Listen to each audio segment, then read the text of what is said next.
This week on Ignition, we discover the new, more efficient side of BMW.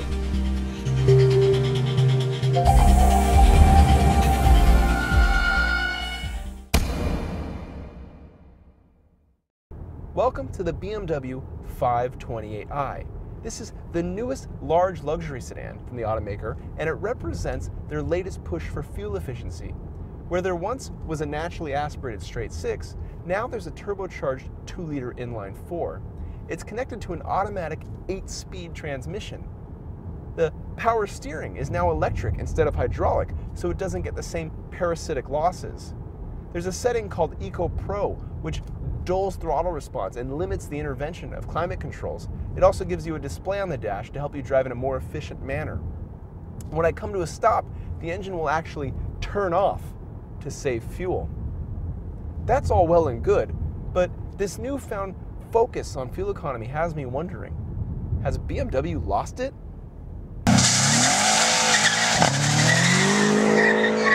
Nope.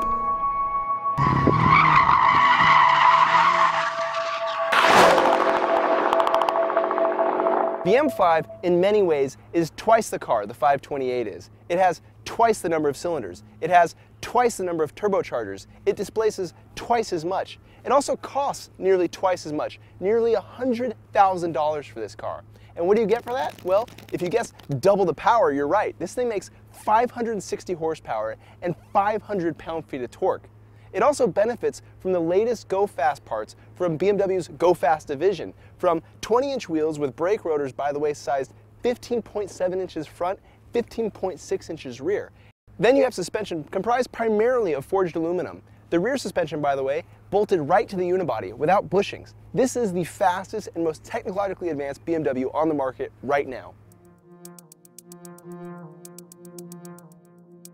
You also have to think about the miles and miles of wires underneath this car controlling all the systems. For example, I have 5 different buttons here. One for stability control, one for throttle map, one for the dampers, one for the steering, and one for the transmission. Now each of those has 3 different settings, so there's 125 different combinations in the ways you can drive this car.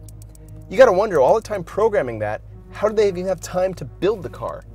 But on top of that, they also threw in a 7-speed dual clutch automatic, which means we also get launch control. Now here's how it works. Put it in manual mode, make sure it's on the harshest shift setting, turn off stability control, and here's where it gets tricky. You have to apply the brake with your left foot, hold the shifter forward, then apply the throttle. I cannot believe how quickly a rear-wheel drive car can get out of the hole. 0 to 60, 3.7 seconds. This is ridiculous. Now for our 60 to 0 braking test, there's actually quite a bit working against this car, and that quite a bit is the 4,300 pounds it's lugging around. But let's see how it does. Quite well, actually. Pedal feel is very good, and it comes to a stop in a best of 110 feet from 60 miles an hour. And now we begin our figure 8 test. This thing just pulls so hard out of corners. Enters nicely too. It'll push sometimes. If you enter it too hot, it'll oversteer. You can play with the throttle, you can play with the steering, and this thing does things a 4,300 pound sedan just shouldn't. Like that. Steering is firm and nice, controllable. It tells you what the front wheels are doing, and sometimes the rear wheels. You gotta be careful with the throttle though, or else the tail will just come right around. You gotta be on your game.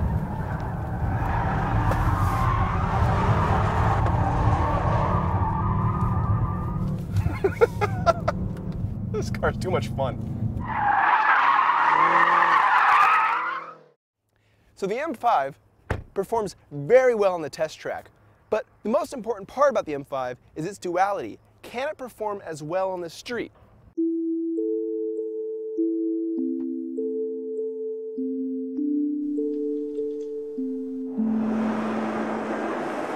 You see, for as brightly as the M5 shines on the racetrack, it's equally impressive on the road. You can spend a day power sliding it, drag racing it, just generally abusing the rear tires, and then you put everything in comfort mode, and the M5 transforms into this luxury super sedan.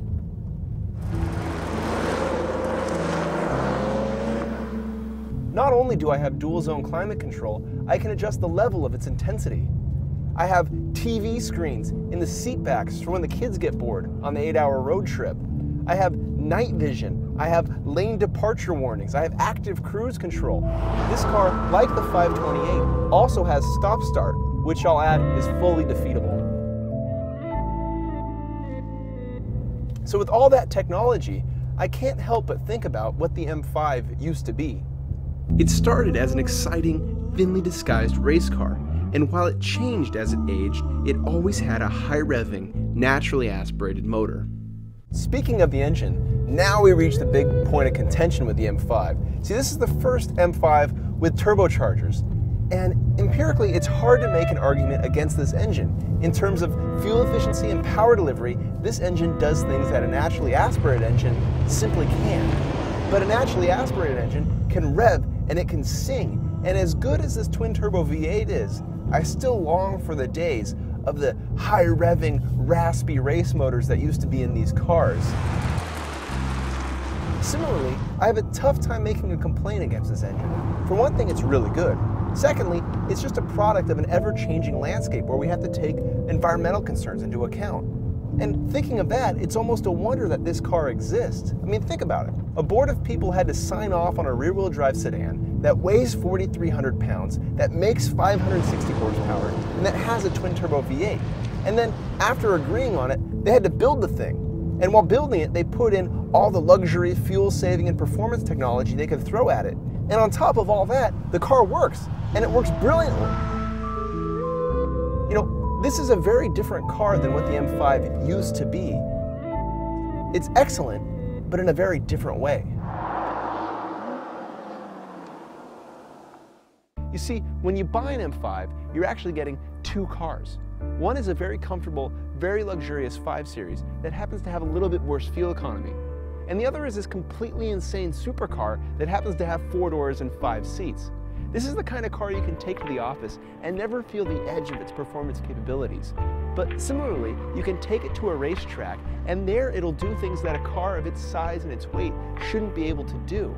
And you can change in between these two characters at the push of a button. Now, has BMW lost it? Not at all. They found a way to integrate performance, fuel efficiency, and luxury in a way that makes cars like this still relevant in the future.